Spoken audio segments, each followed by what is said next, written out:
What up guys, it is Justice here and welcome back to Runescape. So this is going to be my very first video on the channel linked to God Wars Dungeon 2. This is a huge moment for Runescape where they are releasing a huge new dungeon environment. It's going to be very dynamic and there's going to be 4 brand new boss fights all aimed at like mid to high level PvM. So the first half of this year, when RuneScape released their roadmap, you could say, for PvM for 2016, the first half of this year is very focused on mid-level PvM in terms of rewards.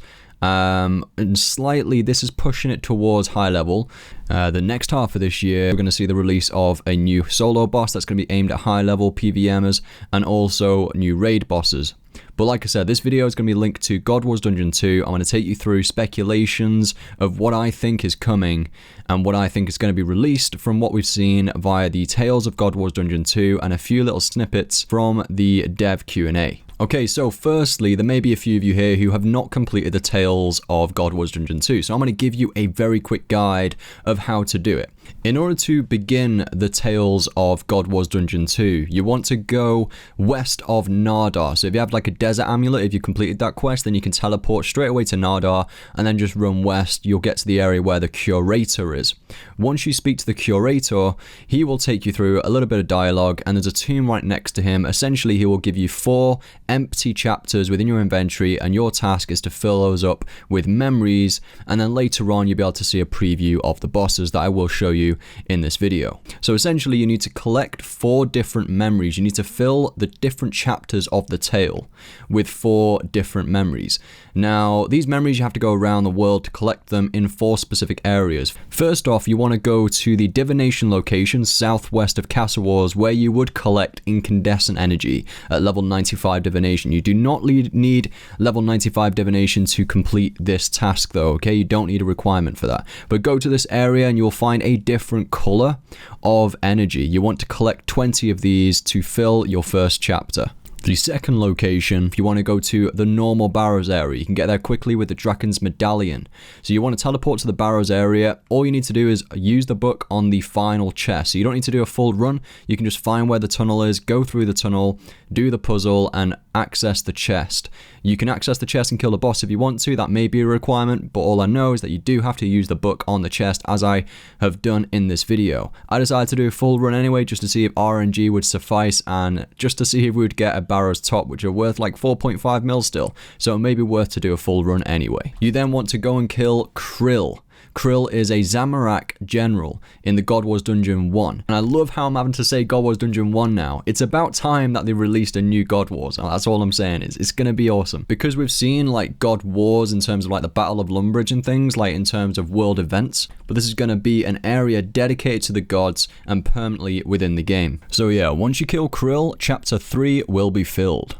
And the final activity will be located in the QBD lair, where you'll have to kill 20 of each kind of grotworm to fill up the next chapter with a memory. The first boss is a transmutation. It's almost like a crossbreed between Haiti Tusker and a deer, it seems.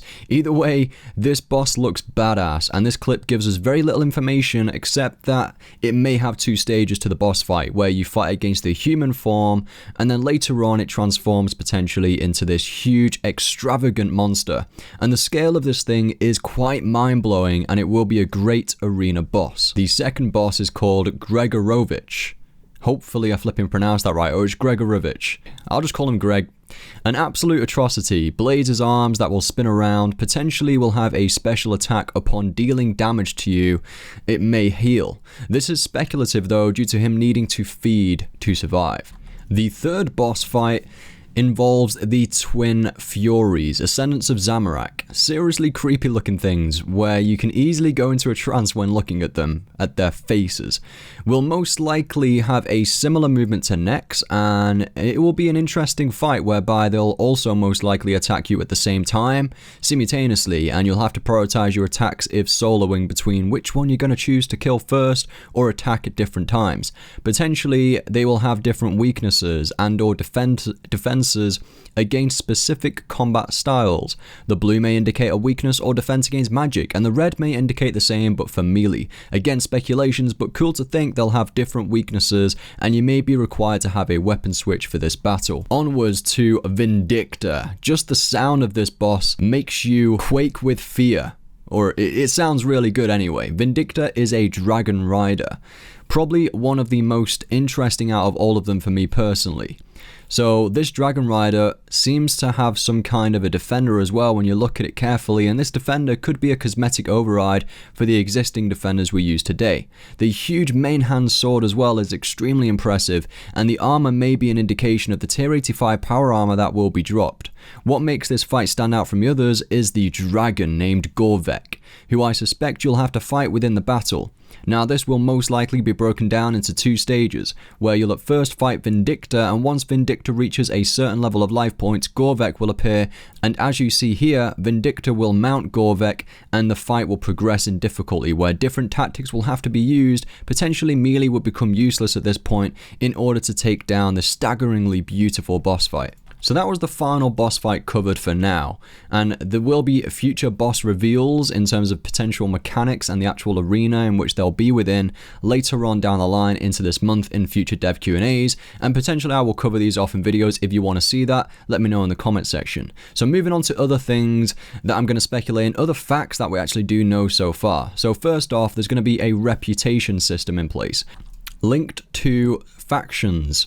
And it looks like you'll be able to support a faction and gain reputation for that faction to obtain rewards. There are three main ways to gain reputation. Number 1, dailies. Number 2, actual boss kills. And number 3, killing the factions. To help you gain reputation or kill count quicker, you'll be able to summon large familiars to assist you, such as siege beasts, that appeared in the last week of the Battle of Lumbridge world event. Others may have seen this beast during and after the Dishonor Among Thieves quest. Moving on to the rewards. The reputation currency can be used to buy cosmetic overrides and invention perks, and then of course the bosses themselves will have their own drop tables, including the new tier 85 power armor, which I'm excited to see how they are going to introduce this into the game and their balancing strategy.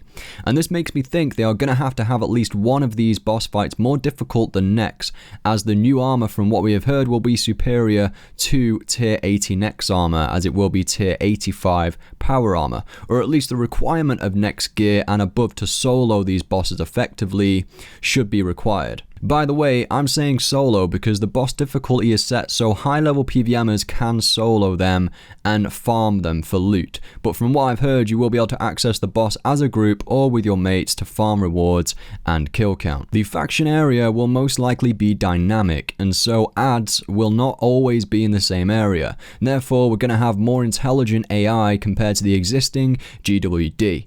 No shortcut at first like the ancient ceremonial robes either that we know of, but potentially there may be some rewards you can purchase with reputation to assist you in gaining kill count more efficiently to enter the boss arenas. And finally, one thing which I know a lot of people are going to be hyped around, because it was pretty much, if you want to summarize 2015, you could summarize it with boss pets. Essentially, there will be 6 new boss pets coming out with God Wars Dungeon 2.